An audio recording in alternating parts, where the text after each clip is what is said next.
But let me bring in Dominic, who joins us from Abuja Studios. Dominic, of course, you heard Samson talk about how abysmally low the number of young people who are in the State House of Assembly, as well as other political or elective offices are. In your own party, the APC, I mean, what exactly is going on? Why aren't young people having that opportunity to contest or to have the fair level playing ground during the contest? Well, for me, I think that is not too correct. In the APC has provided young people with a lot of opportunities to, to participate and then get to secure the party nomination to be the flag bearer of our political party at the various levels. Let me talk about my constituency. I think from my constituency, a lot of young people participated, and at the end of the day, they emerged victorious as flag bearer of our various of our party in our various constituency. Which constituency is that? And even Nasra here, where I participated as a member of the primary election committee for the State House of Assembly, But the major issue is what we really need to encourage young people to do is participation. You see, you cannot secure the nomination of a party if you are not a card-carrying member of that political party.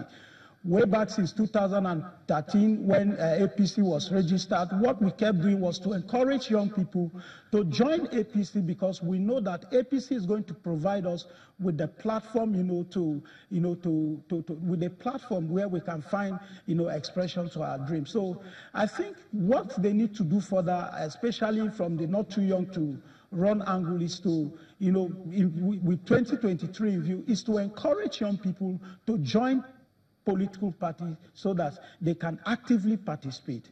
The APC is providing a very, the platform. With the adoption of direct primaries, I think it's not going to be an issue. Only they need to just avail themselves and participate in the process.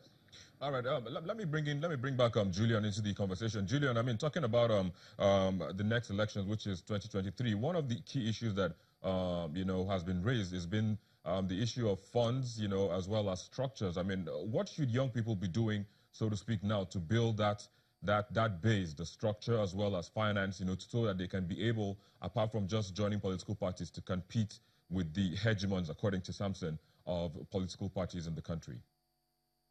Okay, I would like to start from the previous point.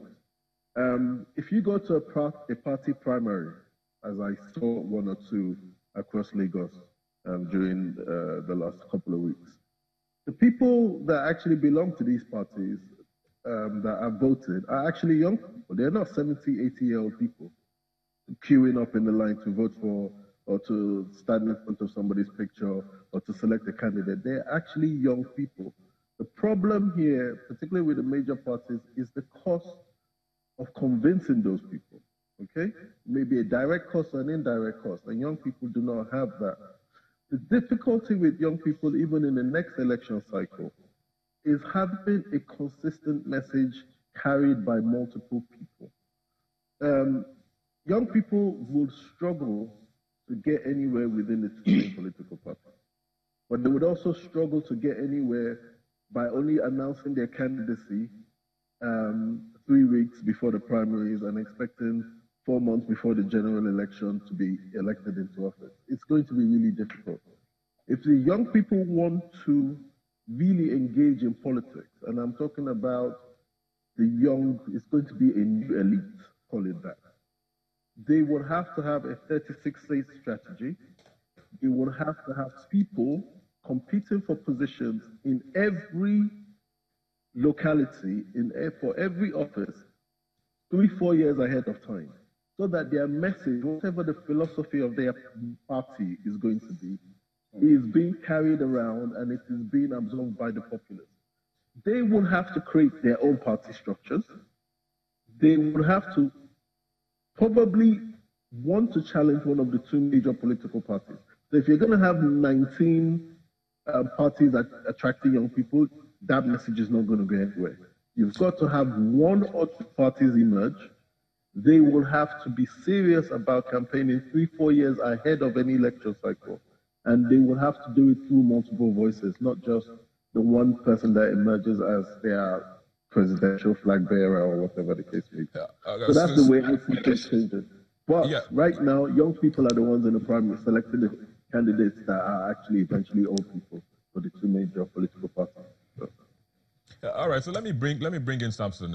Samson, you know, I mean, when you were when you were celebrating, you know, getting to or celebrating the passage into law of the Not Too Young to Run, you talked about how long it took for those movements to gain traction and even gain, you know, recognition in the federal legislature as well as, you know, the presidency.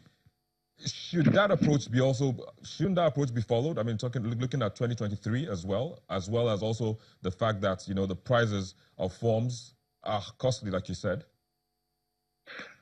Victor, I love the fact that we're being futuristic in our conversation, but it's important to put on record that February 16th and March 2019 are just about 120-something days ahead. We still got a task to ensure that for these young people who have secured party tickets, that they get into office, because we'll have to consolidate. When we talk about 2023, it's consolidating on the gains that have been achieved with Not Too Young to Run, with the forthcoming elections. And it's very, very possible.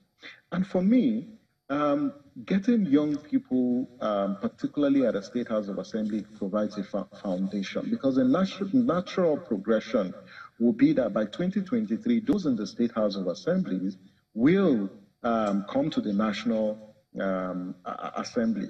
But let me also say that I completely agree with the point Julian made about how the kind of young people that we need and how this has to be a long-term vision. When we talked about Not Too Young to Run, first you look at Not Too Young to Run from two prisms. First, as an ideology that informs young people questioning or trying to fix politics at the national, at the state, and at the local level when you talk about political inclusion. Yeah. And so looking to 2023, there are a lot of lessons that young people are learning now, especially those who want to run for office. But the short-term goal first is, how do we get these same young people who are out there, who are registered voters, to go and cast their vote for young people who have content, who have character. And then for these young people who were unable to secure... Just hold your thoughts, Samson. Just hold your thoughts for a second. We'll have to take a quick break, and we'll be back in a moment. Please stay with us.